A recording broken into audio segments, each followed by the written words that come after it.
Hello and welcome to the June 8th, 2022 Committee of the Whole meeting. It is 3:02 p.m. and I'm going to call this meeting to order. I'd also like to recognize that we are meeting today on the territory of the Sechelt Nation. And I'd like to ask for any declarations of conflict.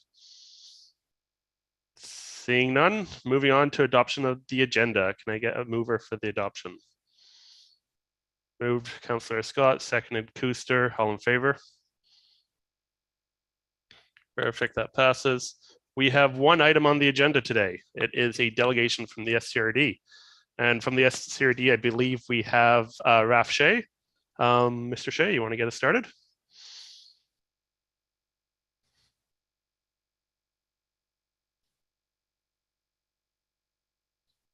Thank you, Chair. We're just getting the presentation up here.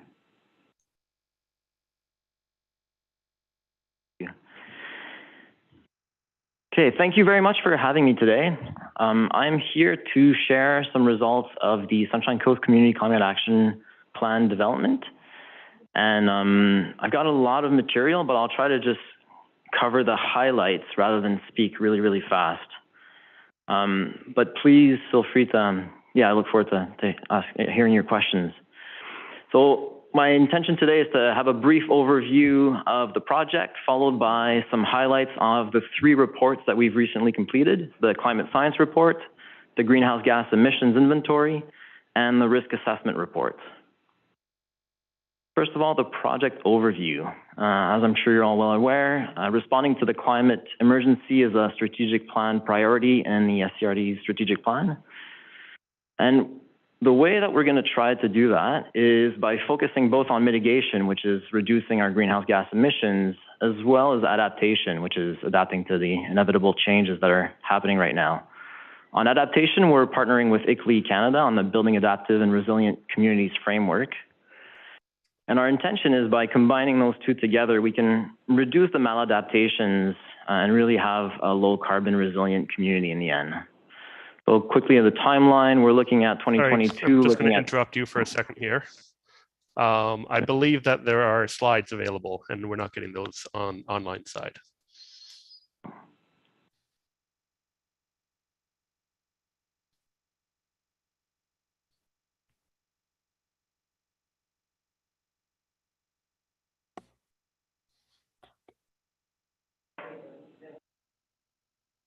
Oh, share screen, yeah.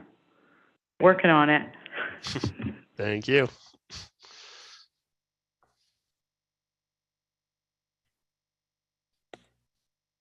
Yeah, you can just do that. I can get through the.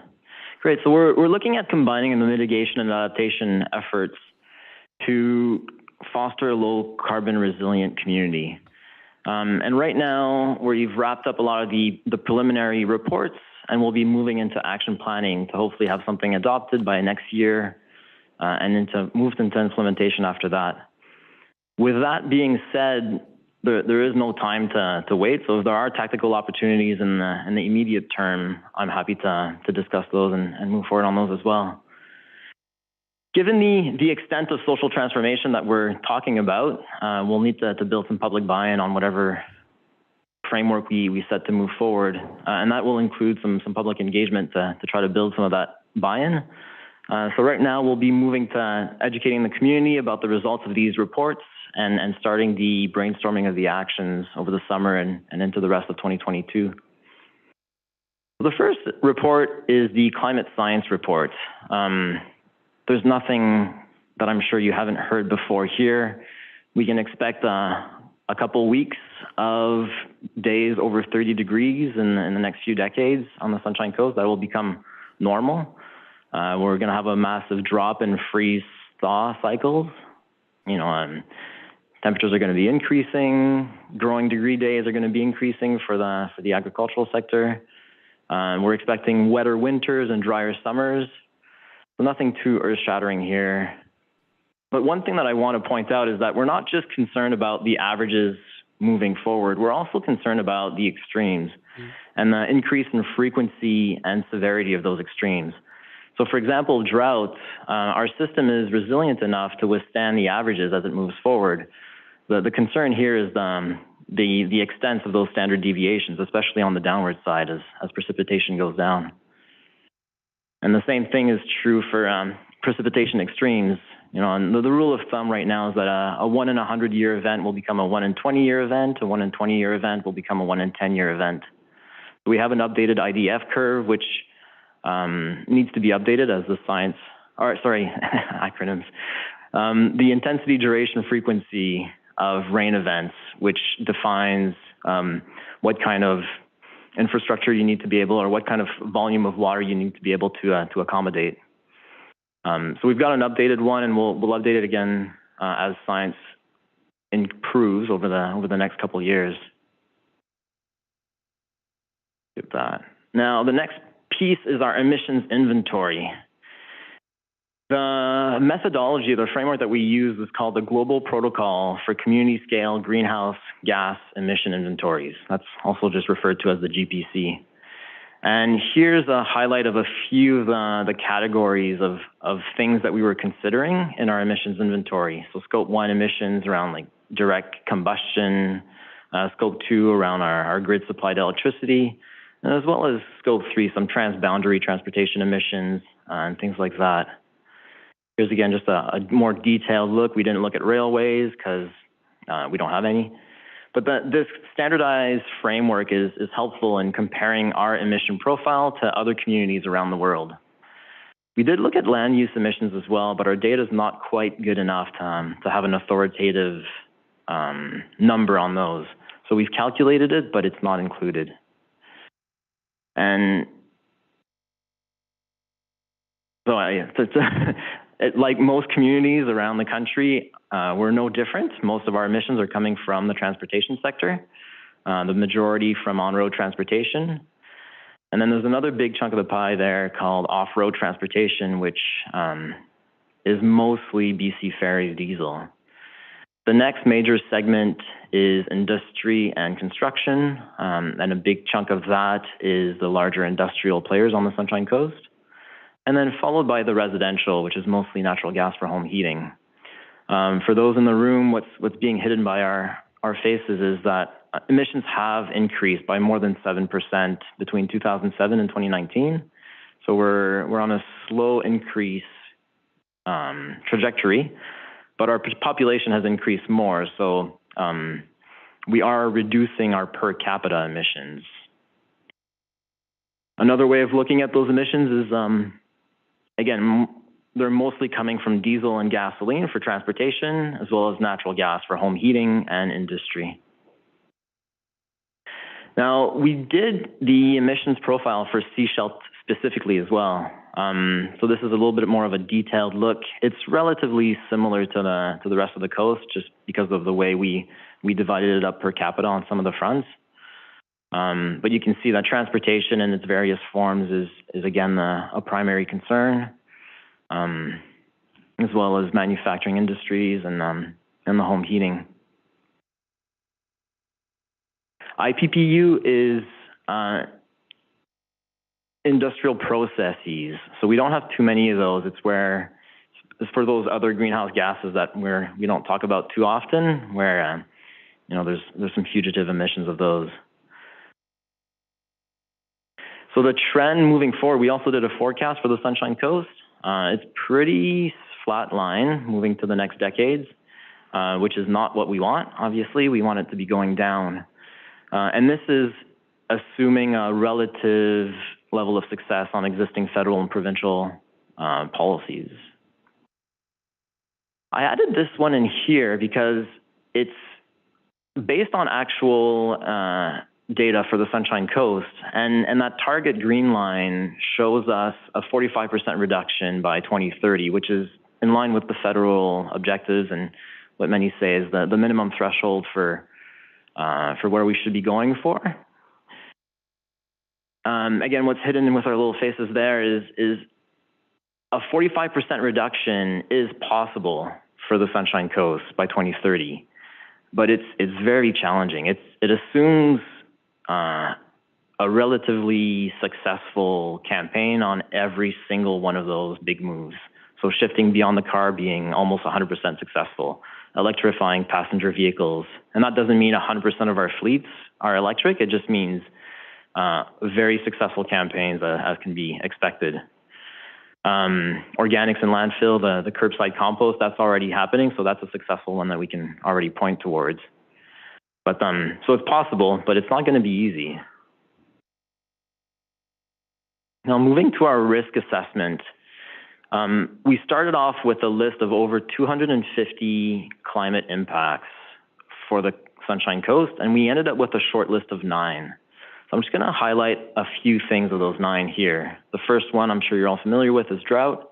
We're currently operating the emergency siphon on Chapman Lake, and that's a key aspect of how we can guarantee water to withstand for drought.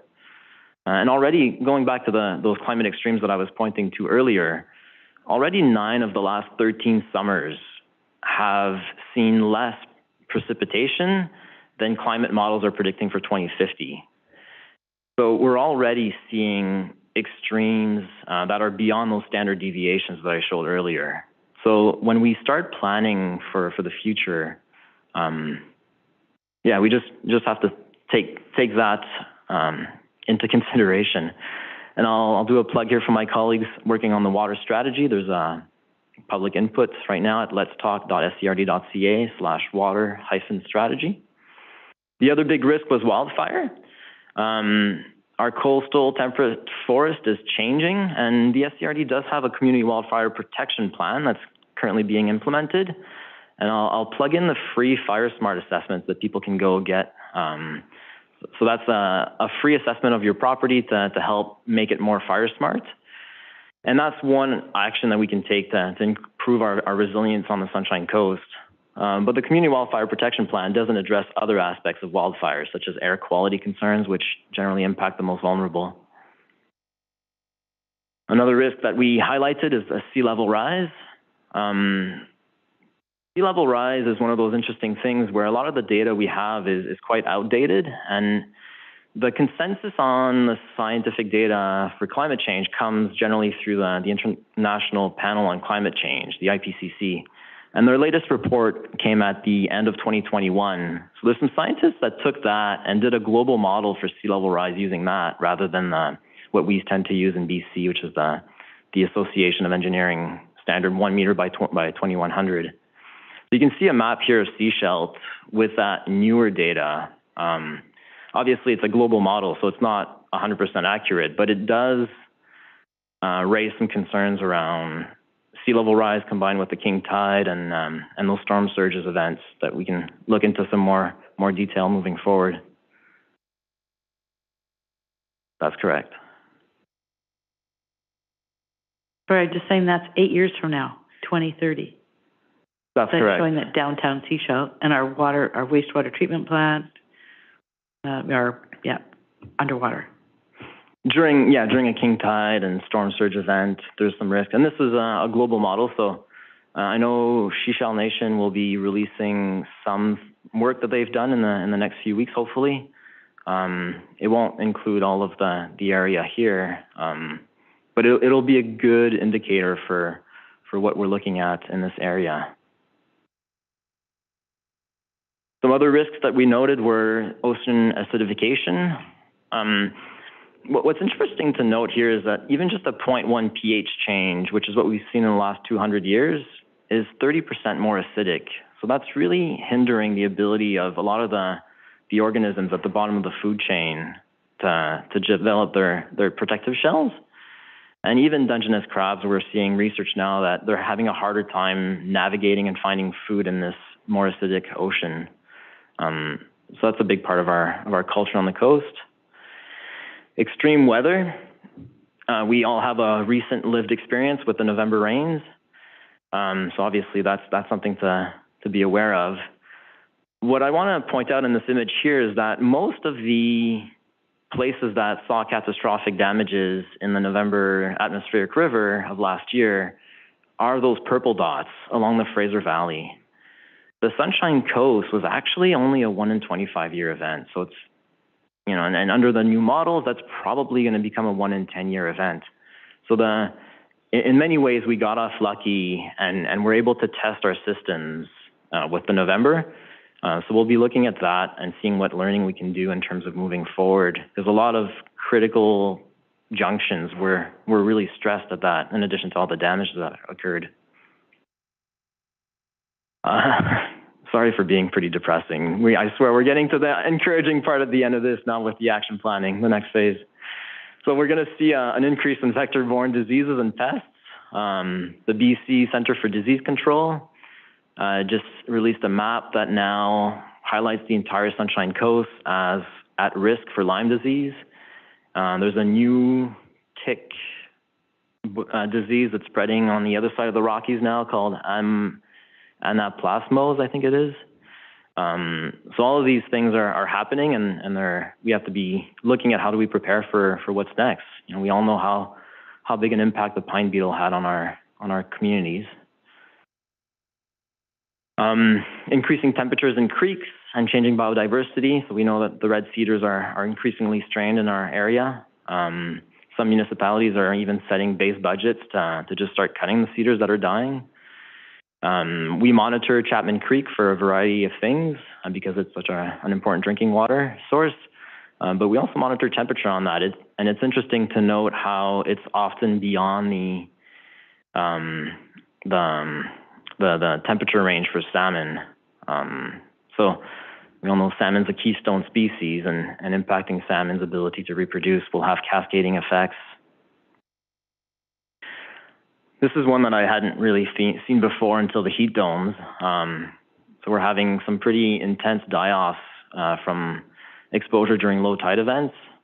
So the image is there from the Vancouver area.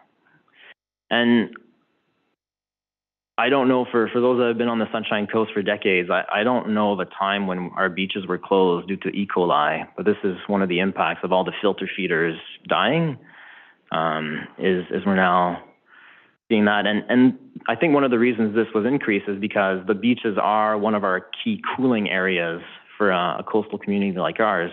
During a heat event, that's one way that we can increase our resilience is cool off in the ocean. But if the oceans are full of E. coli and closed, then we have to start thinking about alternative mechanisms to protect ourselves during heat dome events. And speaking of heat dome, that number I'll have to bring back down to, I think it's just over 600 deaths now were caused during the heat dome last year. That makes it the most deadly climate event in Canadian history and far exceeds the death rate of the pandemic that we've been in for a couple of years. The other thing about more increased for heat waves and back-to-back climate emergencies is the general sense of, like this recent book is titled Generation Dread. It's especially impacting our younger demographics. And it's something that I think we need to take seriously as we try to navigate through these very challenging questions. And tied to these repeated climate emergencies, we know that exacerbates and increases violence, in particular domestic violence. And that's something that is a risk that I have flagged as significant for the Sunshine Coast, especially given the loss of social connectedness during the pandemic. So we know it's an issue in BC. We know it's an issue everywhere. The stats are pretty clear on that. The climate risk assessment also flags other risks to monitor that are not explicitly in this top 9, but are maybe outside of our boundaries. So one of those that I wanted to flag is the climate refugees. The climate crisis in many ways is a human crisis, and the UN is already estimating about 20 million people are relocating within their countries on a yearly basis. So as soon as those extremes increase, those climate refugees are going to start leaving their political boundaries and look for somewhere else to live. So a little bit of context, the Syrian refugee crisis, which some can tie to drought, was about 6.8 million asylum seekers outside of Syria over a period of 10 years. And we know how that strained the social cultural fabric of communities.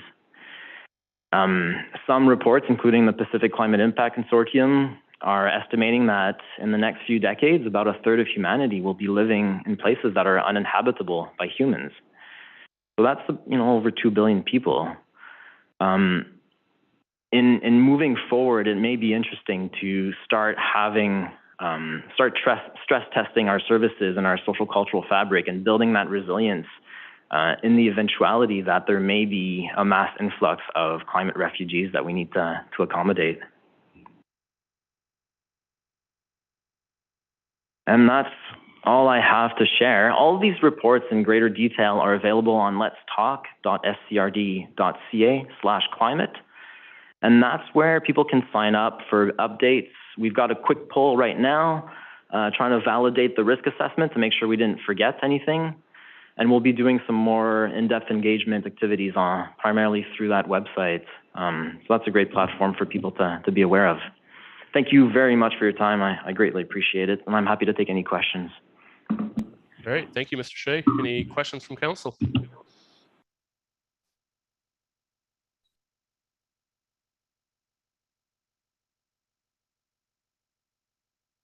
Mayor Seegers? All right, I have a number of them. So I'll do a few and then we'll pass it off to others.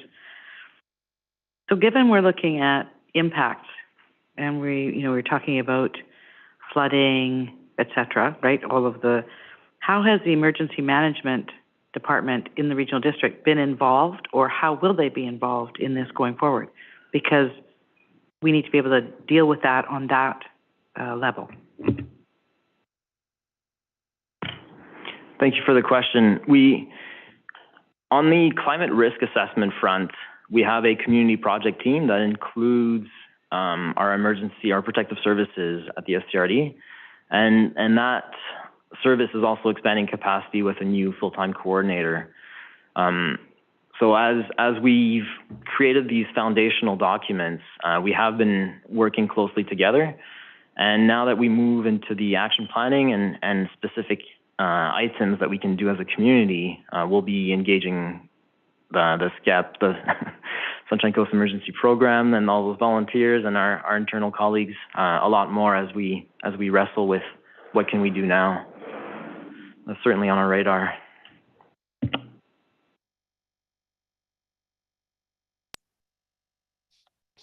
Keep on going, Mayor Seegers.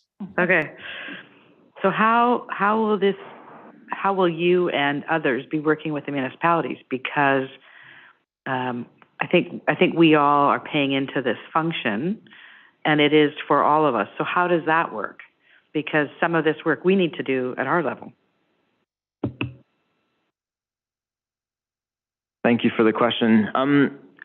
I'm collaborating, or Sustainable Development Division is collaborating with staff at the District of Sechelt on a variety of project teams, and we'll be setting some more targeted focus groups as we move forward on action planning, because there's a lot of jurisdictional items that are within the Sechelt's jurisdiction.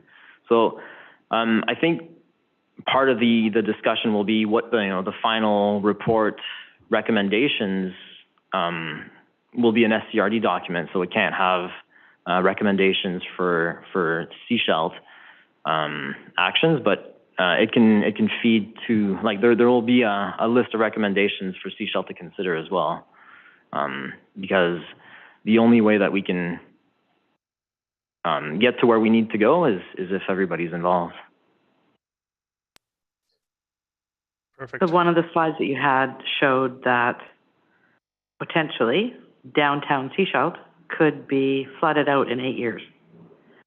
So, I mean, that may or may not happen. It might be a little longer, but it is supposedly something that could happen. And that's not surprising. I think we've done some climate action workshops with the community and showed the same thing. But from knowing it to actually action, and I mean, there's a lot of people who will be impacted by that. How do we get there? Like, is that part of the process that you're going to be doing to kind of raise that awareness and have actions that will help mitigate some of those things we see coming? Thank you. Right now we're in the phase of increasing awareness about those climate impacts and emission sources. We are looking for input on what people think we can do and should do.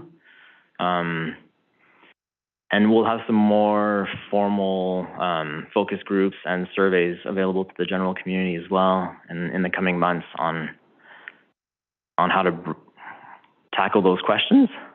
Well, it's almost like everybody who lives in that area should be sent a letter or something saying, here, you need to know about this, and we need your input. And here are mechanisms you can do to help flood-proof your property. Yeah. That's a great action idea for noted. I'll jump in on that topic if I can. So the Mayor Seegers was asking about like how it kind of unfolds. And I hear that there will be a final report presented with recommendations for the SCRD. Do we need to come to the table with more staff time or more financial resources to get something like that for Sechelt as well? Because I think while we are part of the SCRD, there are more specific impacts for the district of Sechelt.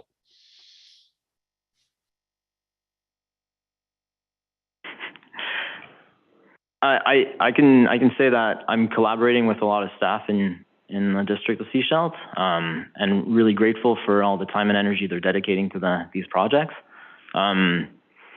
Beyond that, I don't think I can speak with authority on behalf of you in the Sechelt. It might be something that we consider going into the next budget year. There's been a lot of good information produced here. And there's also a lot of policy. So Mayor Seegers mentioned sending a letter to everyone in downtown. But what about thinking about these flood zones and how we develop in them? Should we be changing our growth strategy and maybe bringing it further away from the ocean? Should we be thinking about our infrastructure? We're doing a transportation master plan. How does sea level rise impact that transportation master plan? How do the alternative routes and all of our planning? So I think right across our organization, this work can have impacts, but we need to be sure that we are resourced to be able to consider them and adapt them into our existing policy and craft new policy. So I think that's a conversation we need to have at this table moving forward.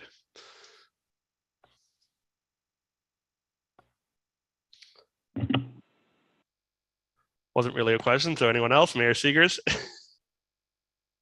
You talked about the GHG emissions forecast and the fact that it's a flat line going forward. Does that include the increases in population that we're anticipating, or is it considering current populations? Thank you for the question. The flatlining does include an increase in population. I think we use 2% a year in that modeling. So the reason it's flatlining is because of the relative level of success that we're assigning to existing federal and provincial policies. So if those programs are more successful, then it can start to go down, and then if we implement policies and programs as well, then we can bring that down further. Okay, you talked about the fact that the creek temperatures are rising, and we have the Chapman Creek hatchery. They have now put a well in, I believe. I'm not sure if you know any details about that, and I don't know any more details. And if you don't, I want to reach out and find out, because I know we contributed financially to that. But they were looking at that to help with keeping the temperature down for the fries that they have on site. I don't know if you know any more about that. I'm sorry, I can't comment on the hatchery's current situation. I'm not aware of what they're up to. Yeah, not a problem. And then the other pieces you mentioned at the end were about the social fabric and how, we need to look at the risk to that.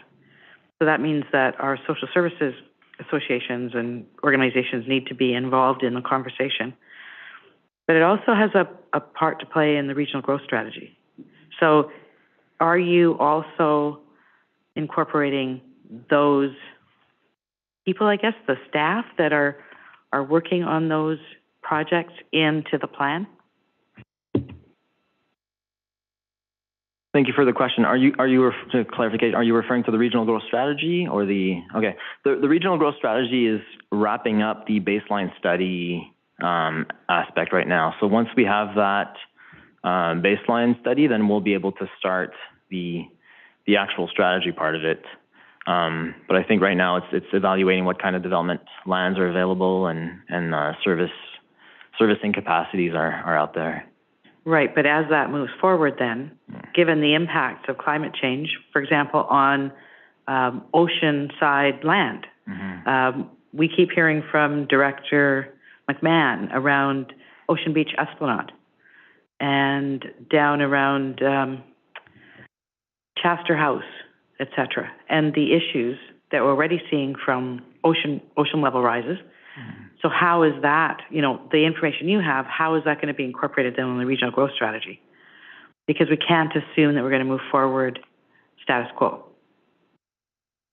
Yeah, thank you for the question. It is being integrated because this report was just completed, and there's some more detailed modeling and more granular data that would be beneficial on some of those specific lands questions. That may be some follow-up actions that will come in the next year or two. All right, those are all my questions. Thank you. Did we have anyone else with questions? Doesn't look like it. Mr. Shea, thank you for your work. Thank you for bringing this forward from the SCRD. I really appreciate it and bringing it to this table. Perfect. So moving on in the agenda, we have no new business, no business items, and that leaves with just adjournment. So can I get a motion to adjourn the meeting? Moved, seconded, all in favor? And we are done at 3:33.